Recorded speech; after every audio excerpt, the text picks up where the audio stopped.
Assalamualaikum warahmatullahi wabarakatuh. Alhamdulillahirabbil alamin. Assalatu wassalamu ala asrafil anbiya'i wal mursalin wa ala alihi wa sahbihi ajma'in. Alhamdulillah, mudah-mudahan kita senantiasa dalam lindungan Allah, dalam bimbingannya. Kemudian kita berupaya untuk mengikuti dan menghidupkan sunnah-sunnah Rasulullah SAW dalam kehidupan kita. Mudah-mudahan kita adalah umat-umat yang nanti berbahagia di akhirat karena dikumpulkan oleh Allah bersama para rasul, bersama para nabi, orang-orang soleh, para syuhada, dan kaum mukminin lainnya. Anak-anak Ustaz semuanya, mari kita luruskan niat kita ikhlas kepada Allah Subhanahu wa taala. Mari kita berusaha dengan sebaik-baiknya, berjuang dengan maksimal untuk belajar lebih baik lagi, supaya ilmu yang kita dapatkan menjadi bermanfaat dan berkah. Baik semuanya, pelajaran kita di bab 3 ini adalah membiasakan sikap perilaku mulia dan menghindari perilaku tercela. Jadi ada akhlak yang mulia, lalu kita biasakan dalam kehidupan kita. Lalu ada akhlak yang tercela, maka kita jauhi sejauh-jauhnya. Jangan sampai kita coba untuk mengamalkan hal-hal itu karena Allah tidak menyukainya. Baik, materi kita lanjutkan. Yang pertama adalah contoh sikap berjiwa ikhlas, berpikir positif, berkasih sayang, dan bersahaja.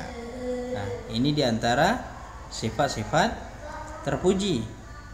Berjiwa ikhlas yaitu memiliki sikap membersihkan hati dari tujuan-tujuan duniawi. Artinya, setiap ibadah amalan yang kita lakukan itu kita fokuskan untuk hanya mendapat pahala atau balasan dari Allah Subhanahu wa taala. Selain dari itu kita hindarkan. Contohnya bagaimana? Kita mengerjakan sholat itu bukan karena dipaksa oleh guru. Kita melaksanakan sholat itu bukan karena nanti takut dimarahi oleh orang tua, tidak. Tapi kita sholat itu karena lillahi ta'ala, Allah yang perintahkan maka kita kerjakan. Karena apa?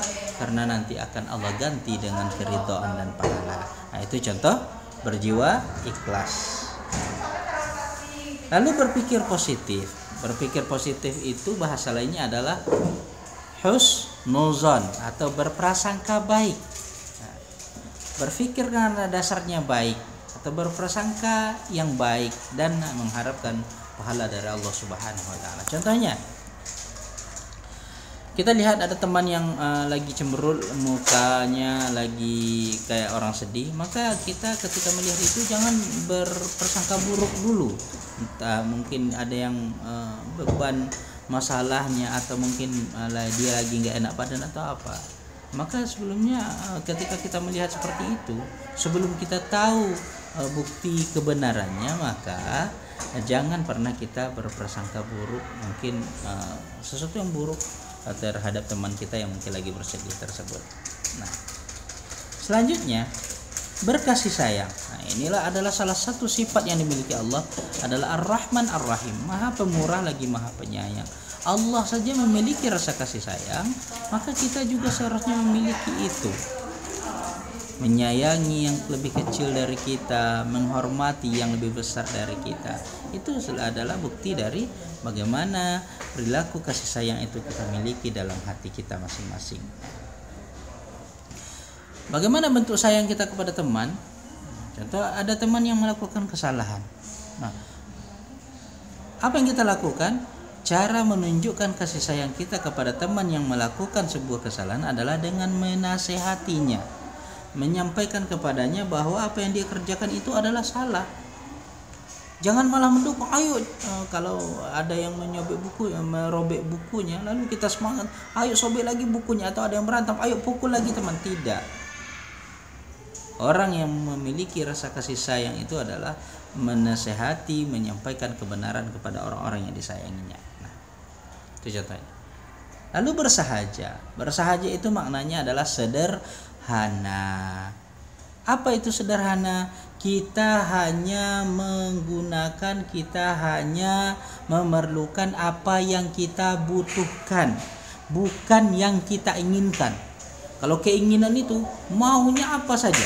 Orang punya 2, kita maunya 3. Orang punya ini, kita maunya lebih.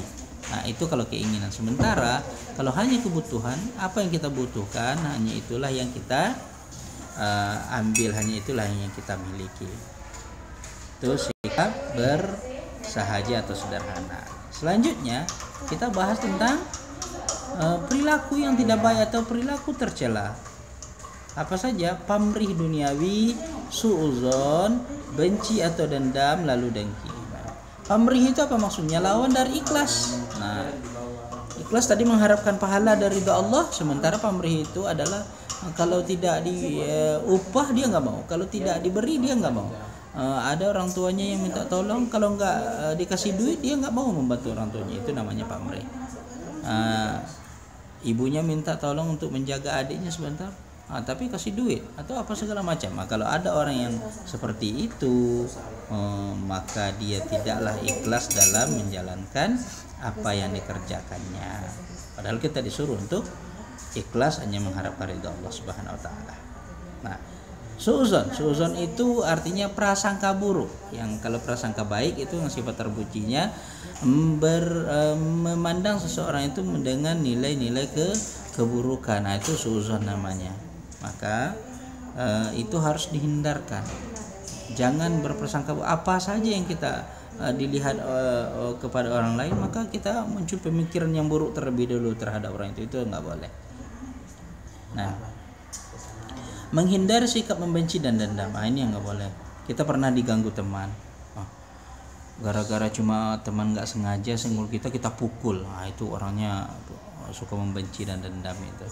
Hanya kena sedikit dia marah langsung, dia emosi lalu berantem. Nah, itu nggak boleh. Itu adalah sikapnya syaitan yang membujuk kita agar terjerumus ke dalam hal-hal yang tidak diridhai oleh Allah Subhanahu wa taala. Benci dan dendam itu adalah lawan dari pemaaf. Sementara wa anta afu aqrabul taqwa, yang mendekatkan kepada takwa itu adalah maaf, bukan dendam, ya. Nah, itu yang perlu kita perhatikan. Ya, menghindari sikap dengki. Dengki itu apa? Ketika teman memiliki kelebihan atau mendapatkan sesuatu yang baik, bagaimana supaya orang yang dimiliki atau yang didapat oleh teman itu segera hilang atau segera rusak atau segera hancur.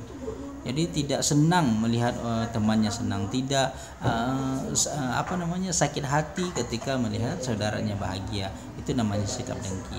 Sementara ketika ada teman yang memiliki kelebihan, maka kita syukuri, kita juga ikut senang. Begitulah yang diajarkan oleh agama kita, untuk tidak memakai sikap dengki itu. Nah, oke ya. Nah, semuanya, itulah materi kita di akhlak terpuji dan akhlak tercela. Maka marilah kita biasakan pemaaf, ikhlas, kemudian bersyukur, husnuzon dalam kehidupan kita sehari-hari, dan buang jauh-jauh sifat buruk yang ada. Lalu hanya kepada Allah lah kita mohon ampun, beristighfar, memohon doa dan agar selalu dalam bimbingannya, dan senantiasalah kita mendekatkan diri kita kepada Allah dengan beribadah. Perbaiki akhlak kita dengan sesama manusia, insya Allah kita akan menjadi manusia-manusia yang soleh dan soleha. Aku qouli hadza. Assalamualaikum warahmatullahi wabarakatuh.